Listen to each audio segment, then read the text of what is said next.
Good morning, Allie Richards. Welcome to Yellow Shelf. Hi there. Thanks so much for having me. My pleasure. Allie, I have your book and I have been lucky enough to have already read it. Congratulations. Tell us all about your newest book, Tight Lines.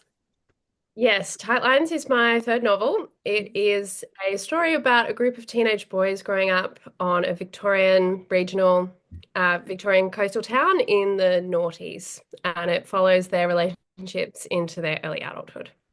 Yeah, and I mean, that's my growing up time. So I really enjoyed, the nostalgia of this. Do you want to Yeah. just tell us a bit about the characters and the themes and anything we need to know to get us curious about it? Yeah, so it's a multi-perspective novel, and it follows a relationship between a very, I think, anxious, although I don't think he has that word, young boy called Luke. He's a bit monosyllabic, he's a bit shy, he's not very good at expressing emotions really, or even understanding what they are. And he has two best friends that live on the same street as him that are identical twins.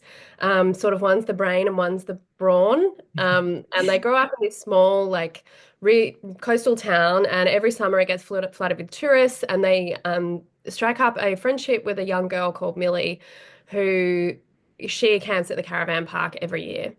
And it is revealed quite early in Luke's narration at the start that he ends up in prison one day, and it kind of follows how that happens and the fallout of everything that happens between that group of friends, and it shifts Yes. between their.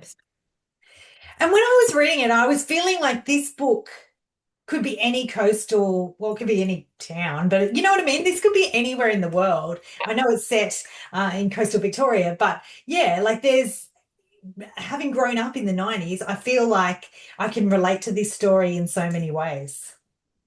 Yeah, and I think a lot of Australians, there is something uniting, even though there are differences. We're all very state proud in Australia, I find. So we're not particularly patriotic, maybe, but everyone's really proud of their state that they come from. And while there are differences of growing up in like a smaller town or any suburb in, say, Queensland to Victoria, there's also a huge amount of similarities that tie people. And I think the noughties in particular have only recently started to feel like history in a way. So it was fun to kind of write about an era Yeah. that is now quite vintage, which is quite scary Yes. to think that 2003 is vintage, but it was over 20 years ago. Yeah. Yeah. Yeah. Oh gosh. Okay. And Ali, do you want to tell us a bit about writing this book? You mentioned you've got a couple of previous books. For those who aren't familiar with you, you're a highly respected and awarded author. So tell us about writing this particular book and that journey. So my other two books that I have published, they are books that some people lump them into this whole broad category called sad girl novels. They're about millennial women, sort of in disaffected women generally, and they're set in inner city Melbourne. And so this book does in some ways feel like a swing away from that because it follows young boys and it's not set in the city. Although we shift and we do move, and there is still, if you're a fan of my earlier work, there is still, I think it's Yeah. not quite as different as some.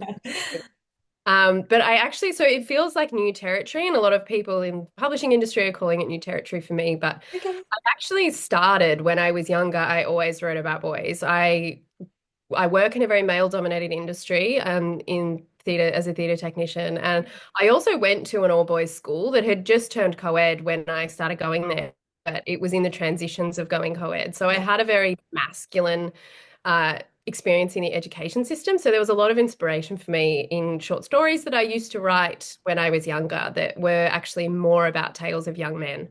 The character of Ian in this book, he actually appeared in one of my first ever published short stories that was published by Killy Darlings. It's called Perry Feral.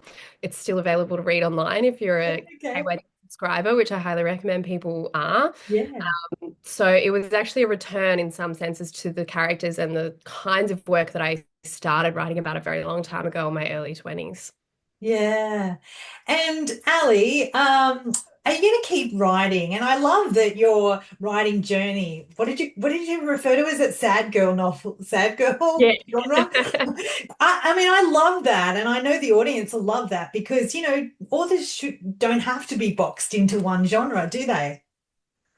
No, and I mean, I think, as I said, though, there are certain, I think my interests in literature are always in character and language. And so I think I'm always trying to write, I think, complicated characters who are quite unlikable in it, you can still empathize with greatly. And I'm always really interested in crafting sentences in a way that I find really stylistically pleasing. And that is what I'm interested in when I read. So for literary readers or any reader who liked my work, I think that stuff is still there. But in terms of the kinds of people or the kinds of life experiences, I mean, you just grow with your work as well. I mean, I can't write about 20-year-olds riding bikes around the city anymore because I'm now a mother who does Yeah.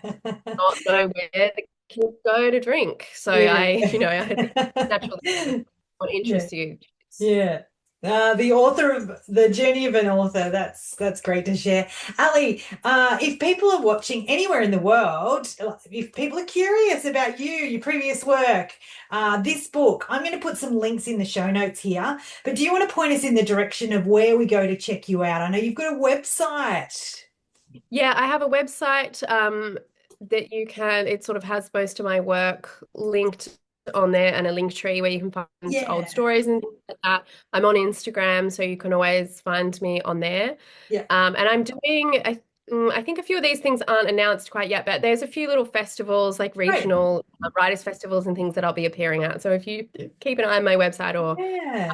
my Instagram page, you should be able to find out about that info. Awesome. Well, I'll put those links in. Yeah, well done. I'm not surprised. You've got lots of events coming up. Loved the book. I look forward to continuing to support you, but enjoy this one. Well done. Thank you so much for reading it and sharing with it. I really hope that you liked it and you can pass it into the hands of other people who might too. Ali, the one thing about Yellow Shelf is I do read these books and I write a review if the author wants me to, and then I hand them on. I love the fact that books should just continue to be read. So I promise you I'm going to pass this one on. I already know who I'm going to give it to. So Ali, thanks so much. All the best. Thank you so much. Cheers.